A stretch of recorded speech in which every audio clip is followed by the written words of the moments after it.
Thomas and the Birthday Mail.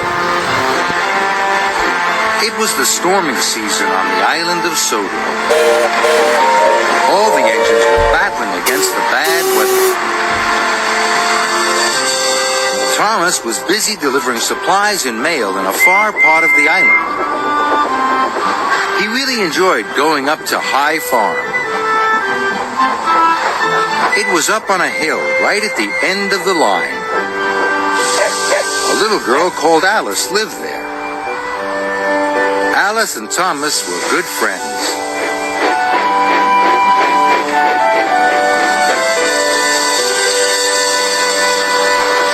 One day, Thomas was on his way to High Farm when Rosie stopped beside him.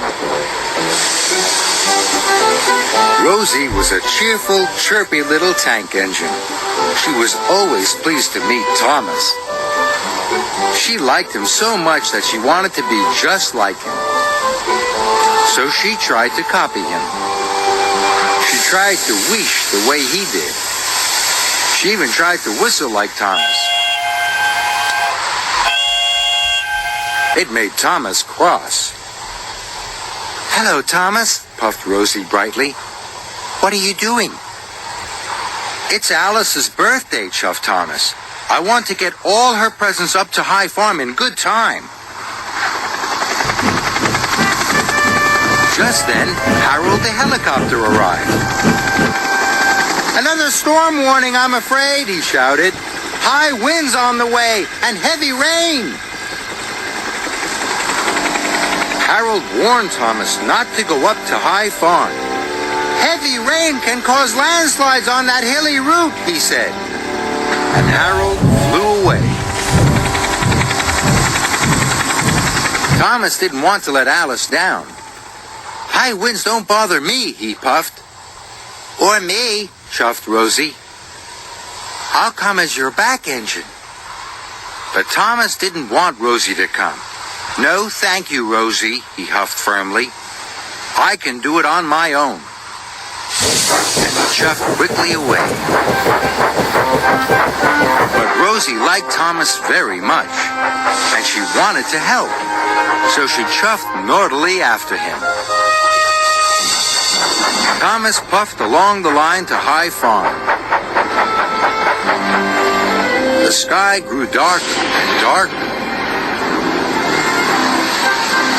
Soon, it was pouring with rain.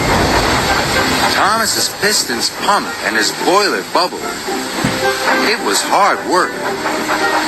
"Rosie can't follow me now," he thought. "She isn't strong enough." But Thomas was wrong. Rosie's pistons were pumping and her boiler was bubbling right behind him. She whistled cheerfully to Thomas. Thomas was very annoyed. "Bother," he huffed.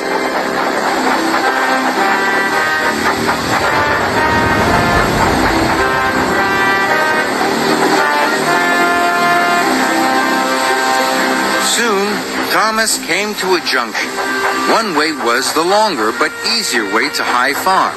The other way was the shorter but much harder way. Thomas knew that the longer way was safer. "But I'll take the shorter way," he wished. "Then Rosie won't follow me. She's not strong enough."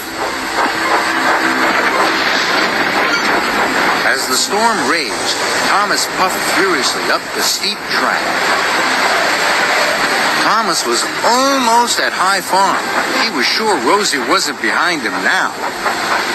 "I won't be seeing any more of her today," tooted Thomas happily. Then there was trouble. Earth and stones tumbled down the bank and blocked Thomas's track. "Cinders and ashes!" cried Thomas. But he still wanted to deliver Alice's presents. "I'll just have to bash my way through," thought Thomas. And he pushed forward into the landslide. Thomas was up to his buffers in mud and stones. He tried to push on, but he couldn't. He tried to back out, but he couldn't. Thomas was stuck. Thomas felt silly and very sad. I should have listened to Harold, he wished unhappily. Now Alice won't get her presents on time. I've let her down, he thought sadly. Then he heard the toot of another engine. It was Rosie puffing proudly up the hill behind him.